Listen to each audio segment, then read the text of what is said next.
Assalamualaikum teman-teman, perkenalkan nama saya Huliatun Nazmi Haula dari kelas A, jurusan Pendidikan Matematika, Fakultas Keguruan dan Ilmu Pendidikan Universitas Siliwangi.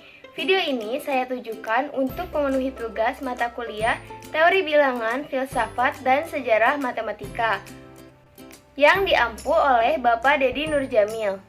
Di sini saya akan menjelaskan tentang KPK dan FPB. Nah, yang pertama kita harus bisa membedakan antara FPB dan KPK. Nah, mungkin pada kelas 4 kalian pernah diajarkan oleh guru matematika kalian bahwa FPB itu adalah faktor persekutuan terbesar. Nah, sedangkan KPK adalah kelipatan persekutuan terkecil. Lalu apa perbedaannya? Nah, saya akan berikan contoh sehingga setelah ini diharapkan kalian akan tahu apa bedanya FPB dan KPK. Untuk contoh pertama, kita tentukan FPB dari 8 dan 12. Nah, yang pertama kita tuh harus tahu apa arti dari faktor.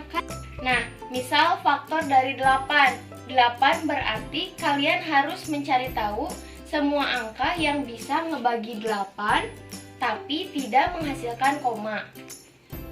Nah, yang pertama kan 8 bisa dibagi 1 nggak? Bisa ya? Berarti 1 adalah faktornya, 1 tulis.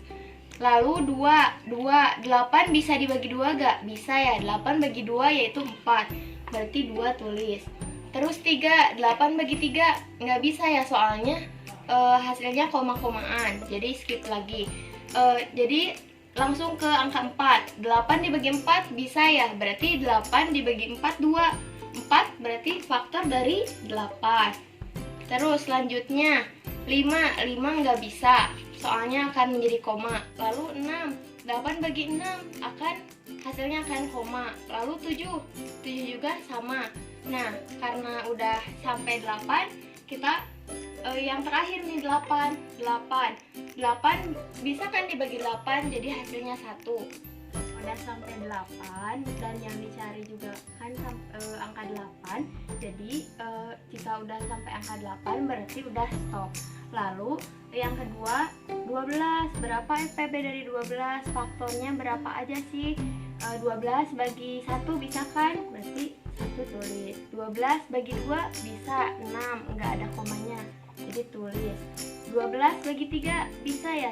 12 bagi 3 4. Bisa ya, tulis. Terus 12 bagi 4 bisa ya, hasilnya 3, tulis lagi.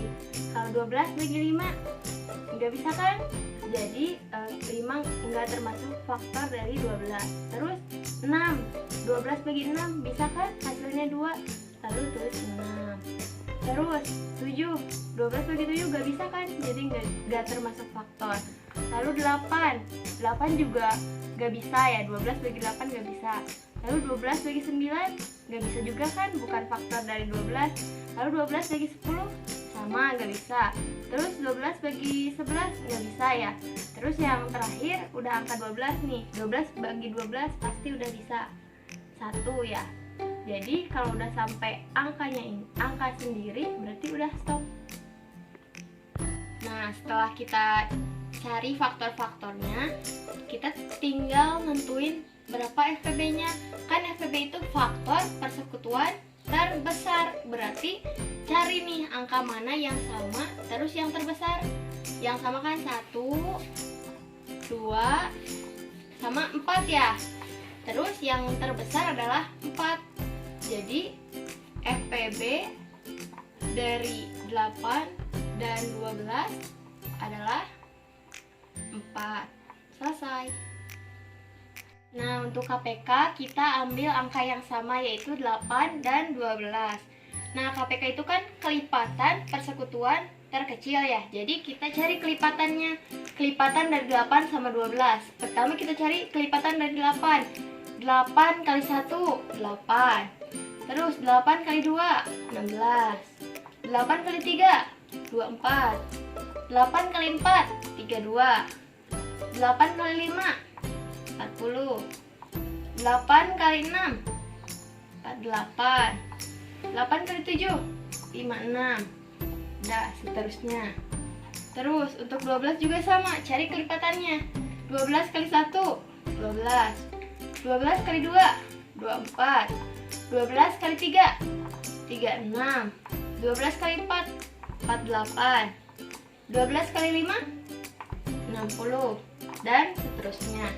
Nah, karena KPK, kelipatan persekutuan terkecil, jadi kita cari nih kelipatan di antara 8 dan 12 yang sama, yang terkecilnya.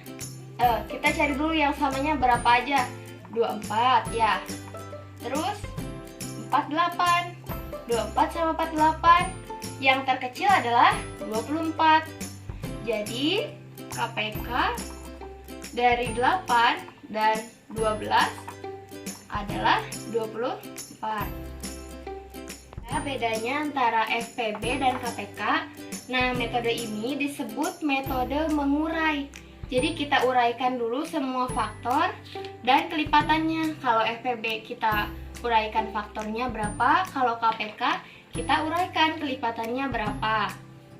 Nah, terus untuk melihat berapa hasilnya, untuk tidak keliru, kalau FPB itu cari yang terbesar, 8 dan 12 cari yang samanya, yang terbesarnya berapa. Lalu untuk KPK cari juga yang samanya, lalu lihat yang terkecil.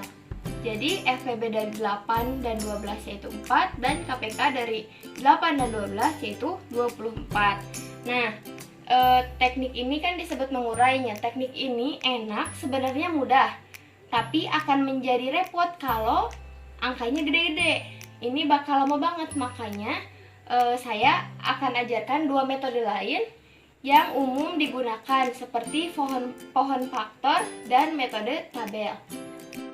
Thank you guys, see you next meeting on metode pohon faktor dan metode tabel. Wassalamualaikum warahmatullahi wabarakatuh.